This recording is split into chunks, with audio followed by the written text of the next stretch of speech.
এইটুকু বলতে পারি যে আমাদের প্রশ্নটা এখানে দেখুন, আন্দোলন সে করছে মানে সে বাংলাদেশ পাকিস্তানের মতো পরিস্থিতি তৈরি করার চেষ্টা করছে। আমরা চাই না আমাদের দেশটায় বাংলাদেশের মতো নেপালের মতো করে সরকার পাল্টাক। ভারতবর্ষে যে শক্তিশালী ইলেকট্রাল সিস্টেম রয়েছে, আমরা চাই ভারতের নির্বাচনী ব্যবস্থার মধ্যেই সরকারটা পাল্টাক। দিলীপবাবুরা যা বলার কথা বলতে পারেন, কিন্তু সিপিআইএম মনে করে ভারতের ইলেকট্রাল ডেমোক্রেসি, পার্লামেন্টারি ডেমোক্রেসিকে আমাদের রক্ষা করতে হবে। কিন্তু ভারতের জনগণরা যেন মনে না হয় যে ভারতটাকে নেপাল করার দরকার আছে, বাংলাদেশ করা দরকার আছে। সেটা নিশ্চিত করার জন্য এইটাও নিশ্চিত করতে হবে যেন ইলেকট্রাল ডেমোক্রেসিটা ন্যায্য থাকে, ফেয়ার থাকে। ইলেকট্রাল সিস্টেমটা যেন কোনো দলের কি কোনো নেতা সম্পত্তি না হয়ে যায়।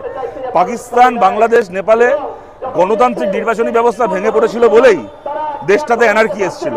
ভারতের ইলেকশন কমিশনের নিরপেক্ষতা, ভারতবর্ষের পার্লামেন্টারি ব্যবস্থার নিরপেক্ষতা বজায় থাক, তাহলে ভারতবর্ষ কোনোদিন পাকিস্তান, বাংলাদেশ, নেপাল হবে না। ভারত ভারতই থাকবে।